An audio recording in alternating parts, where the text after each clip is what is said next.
We're back with another Door 14 weekly roundup, your home for everything happening across the Elite League during what is already becoming a seriously busy off-season. If you're new to the channel, make sure you hit subscribe because every single week we're breaking down the biggest signings, roster moves, coaching changes, branding changes, all the big talking points from around British ice hockey, especially here in the Elite League. And this week there is a lot to get through. First off, Belfast continuing building for another title push. The Elite League suffers a major European setback. Manchester Storm are making huge statement moves again. Dundee launched a completely new era. And teams across the league are clearly prioritising retaining players early this summer. So let's get into it. Starting in Belfast, where the Giants have made two massive moves this week by confirming the return of both JJ Piccinich and David Goodwin for the 2026-2027 season.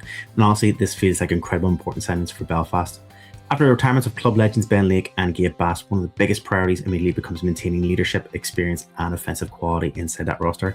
And that's where David Goodwin comes in, absolutely massive. He's been one of the smartest and most dependable forwards anywhere in the Elite League for years now. He produces offensively, he plays responsibly in every situation, and he brings the kind of calm leadership championship teams need over a long period. He's the type of player coaches trust completely, and sometimes during the off-season fans get caught up chasing flashy new imports, but keeping proven players who already understand your system can be just as valuable, if not more valuable. And Belfast clearly recognise that. And then you add JJ Piccinich returning as well, and suddenly the Giants still look very dangerous offensively despite some major veteran departures. Because when Piccinich is healthy and producing, he's one of the most exciting players in the entire league. Speed, skill, creativity, game-breaking ability.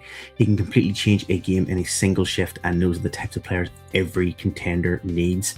So when you combine Piccinich and Goodwin returning alongside Adam Keefe, staying behind that bench, this doesn't feel like Belfast are rebuilding, this feels like they're just reloading.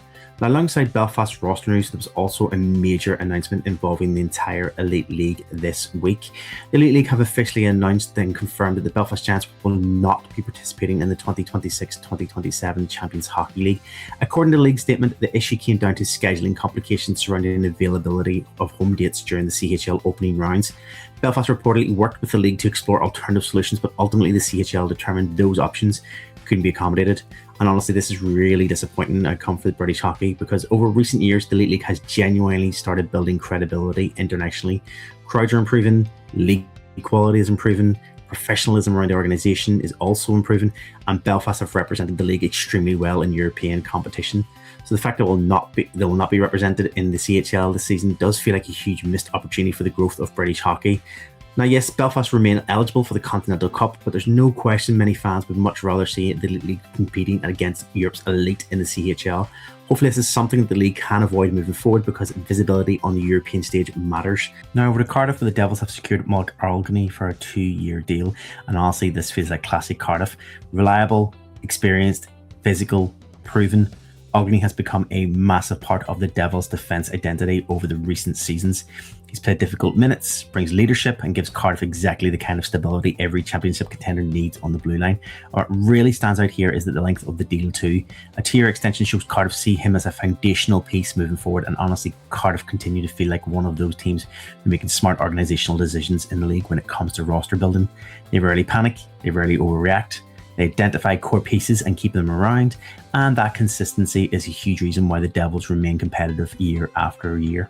Now to Coventry, where David Clements is officially returning for what will be his 12th season with the Blaze, and honestly 12 seasons in professional hockey with one organisation, it's incredible. I'd like to point Clements isn't just a player, he's part of the identity of Coventry Blaze hockey. Fans know exactly what they're getting every single night. They're getting leadership, they're getting energy, toughness and commitment. And these are the kind of players that coaches absolutely love because they may help establish standards inside the dressing room. Now maybe this signing doesn't dominate league-wide headlines, but internally for Coventry, moves like this matter. Cultural matters, experience matters, and long-serving veterans help maintain both. Now up to Scotland with the Dundee Stars, and honestly this might be one of the most fascinating stories in the Elite League right now because this isn't just a coaching change, this feels like a complete identity reset for the organisation.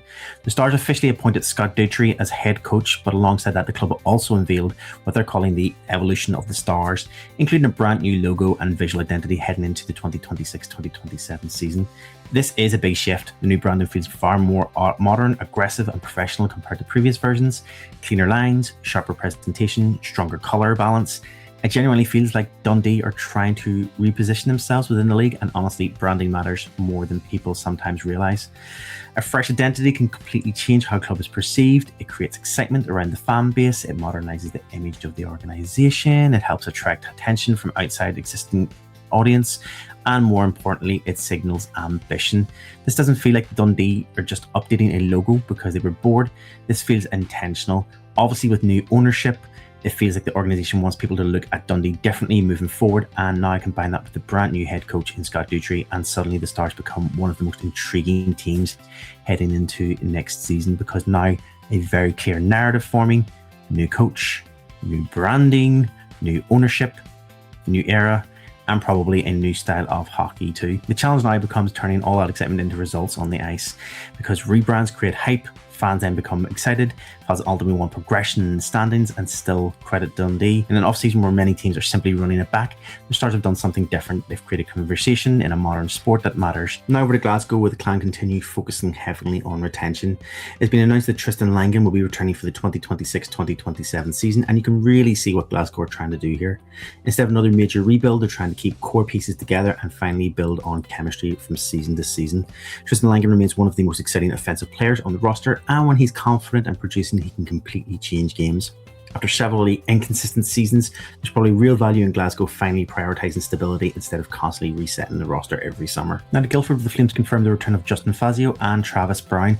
Again, another example of teams prioritising familiarity and reliability early in the off-season.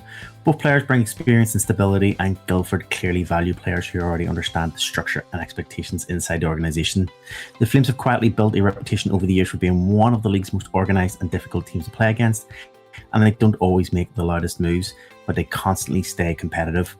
And keeping trusted players around is a huge reason why. Now we have to talk about the Manchester Storm, because honestly, Manchester might be having one of the best off seasons in the entire league right now. This week alone, the Storm have announced 3 massive pieces of business. The first one being Lauren Ullett has signed a new 2-year deal, extended through to 2028. Top scorer Gilmore has officially returned, and award-winning netminder Drew DeReader has also signed a new 2-year extension after a phenomenal season, and that's absolutely massive because of what are Manchester locking down here. They're locking down scoring, they're locking down leadership, they're locking down elite goaltending, and those are the hardest things to replace in hockey. And Storm have secured all 3 before summer has even really started. And combining that with the recent announcement last week of the AO Arena move, and suddenly Manchester feel genuinely like they are one of the most ambitious organisations in the league right now. There's real momentum building around the club. The fan base are excited. The ownership is showing some real ambition here. The roster core is staying together, and for the first time in a long time, it genuinely feels like Manchester are positioning themselves as long-term elite league contenders. And finally, the Nottingham Panthers have confirmed Alfaro is returning for a 3rd season with the club. Again, another important continuity move for one of the league's biggest organisations. The Panthers are clearly focusing on keeping players who are already fit within the culture and identity they want moving forward. And while Nottingham have had ups and downs in recent years, there's still an expectation around the organisation to compete at every top level of the elite league. So when you step back and look across the league this week, one theme stands out more than anything else, and that's stability. Teams across the Elite League are locking down core players, trusted veterans, and familiar faces early in the off-season. Manchester are building momentum. Belfast are protecting offensive quality.